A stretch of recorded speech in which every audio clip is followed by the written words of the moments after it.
ఆనాడు ఇందిరాగాంధీ గారు ఇచ్చినటువంటి నినాదం గరీబీ హటావ్, అప్పటి నుంచి ఇవే మాటలు చెప్తున్నారు.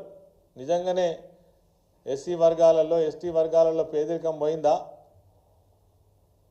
మరి మీరు కేటాయించినటువంటి నిధులు ఆనాడు సమైక్య ఆంధ్రప్రదేశ్లో కూడా ఎస్సీ సప్లాన్కు సంబంధించినటువంటి నిధులు సవ్యంగా ఖర్చు చేయాలి, అవి డైవర్ట్ కావద్దు, నిజంగా వాళ్ళకే చెందాలని ప్రజా సంఘాలు ఎస్సీ ఎస్టీలు ఉద్యమాలు చేస్తే తప్ప ఆ పైసలు ఖర్చు కానటువంటి పరిస్థితి. ఈరోజు కూడా రేవంత్ రెడ్డి అదే విధానంలో మళ్ళీ నడుస్తున్నట్టుగా మనకు ఖచ్చితంగా కనబడుతున్నది.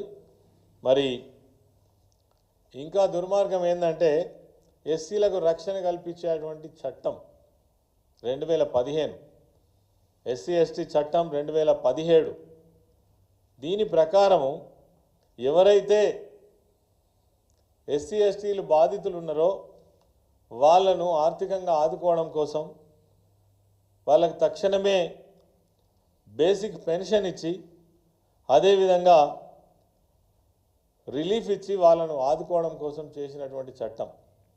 ఈ చట్టానికి సంబంధించి ఈ 33 జిల్లాలలో 5,000 మంది బాధితులు, 5,000 మంది బాధితులకు రావాల్సినటువంటి 45 కోట్ల రూపాయలు కూడా ఇప్పటి వరకు రిలీజ్ చేయలేదంటే సిగ్గుపడాల్సినటువంటి పరిస్థితి కనబడతా ఉంది. ఎస్సీల పట్ల ఎస్టీల పట్ల 45 కోట్ల రూపాయలు.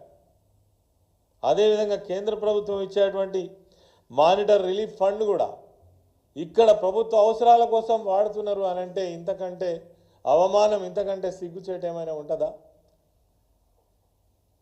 5,000 కుటుంబాలు మీరు ఇచ్చేటువంటి ఆ రిలీఫ్ ఫండ్ కోసం ఎదురు చూస్తూ ఉన్నారు. ఆర్థిక మంత్రిగా ఉన్నటువంటి బట్టి విక్రమార్క గారిని నేను కోరుతున్నా, మీరు ఎస్సీ సామాజిక వర్గానికి సంబంధించినటువంటి నాయకులు అనేక సంవత్సరాల నుంచి ప్రజా జీవితంలో ఉన్నారు. మీరు కూడా ఎస్సీ సప్లాన్ గురించి మాట్లాడిన అనేక సార్లు సభలలో, మరి ఎందుకు ఇంప్లిమెంట్ చేయరు? మీరు అధికారంలో ఉంటే ఒక మాట, మీరు అధికారంలో లేకపోతే ఒక మాటనా? ఇలా మీ చేతి నిండా అధికారం ఉన్నది కదా, ఎందుకు చేయరు? అదేవిధంగా ఎవరైతే ఎస్సీ ఎస్టీ కేసులు నమోదు చేసి విచారణలో ఉన్నటువంటి దాదాపు 10,000 కేసులు ఉన్నాయి. మీరు రిలీఫ్ ఇస్తే తప్ప వాళ్ళు ముందుకు పోలేరు, వాళ్ళకు న్యాయం జరగదు. అయినప్పటికీ ప్రభుత్వం ఇప్పటి వరకు కనీసం కన్నెత్తి కూడా చూడనటువంటి పరిస్థితి ఈ రాష్ట్రంలో ఎస్సీల పట్ల ఎస్టీల పట్ల ఈ ప్రభుత్వం వ్యవహరిస్తుందని మాత్రం ఖచ్చితంగా చెప్పవచ్చు.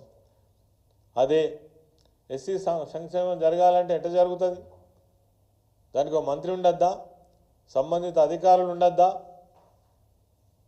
నిన్నగాక మొన్న ఎస్సీ కార్పొరేషన్కు ఒక ఎండీని ఐఎస్ఎఫ్ అధికారిని ఇచ్చిండ్రు. అంతకుముందు 6 నెలలు వేకెంట్ ఉన్నది. ఆ శాఖలో గతంలో చేసినటువంటి స్కీమ్స్ ఏవైతే ఉన్నాయో, ఇచ్చినటువంటి స్కీమ్స్ ఏవైతే ఉన్నాయో ఇప్పటి వరకు ఒక్క పైసా కూడా రిలీజ్ చేయలేదు, మొత్తం పెండింగ్లో ఉన్నాయి. మాకు ఆ డబ్బులు రిలీజ్ చేయమని అడిగితే పర్సెంటేజ్ ఇస్తే తప్ప మరి బిల్లులు రిలీజ్ కానటువంటి పరిస్థితి. ఇది ఈ ప్రభుత్వం ముఖ్యమంత్రి రేవంత్ రెడ్డి గారు ఎస్సీ ఎస్టీల పట్ల చూపిస్తున్నటువంటి దయా కరుణని మనం అనుకోవాలనా?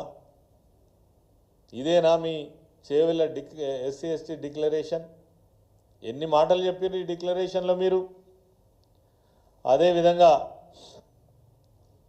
మరి కేసీఆర్ గారి పాలనలో 10 సంవత్సరాల కాలం అధికారంలో ఉన్నప్పుడు ఇదే ఎస్సీ ఎస్టీ సప్లాన్ ఏదైతే ఉన్నదో ఇది మిస్యూజ్ అవుతుంది, ఇతర మార్గాల ద్వారా ఈ ఫండ్ వేరే అవసరాలకు వాడుతున్నారనే ఉద్దేశంతో కేసీఆర్ గారు దీనికి చట్టబద్ధత కల్పించి ఎస్సీ ఎస్టీ డెవలప్మెంట్ అని ఒక 2017లో పకడ్బందీ చట్టం తీసుకొచ్చి ఒక్క పైసా కూడా నిధులు డైవర్ట్ కాకుండా శాసనసభలో ఒక్క పైసా కొన్ని కోట్లు ఎక్కువనే తప్ప తక్కువ ఎన్నడూ చూపించినటువంటి సందర్భాలు లేవు.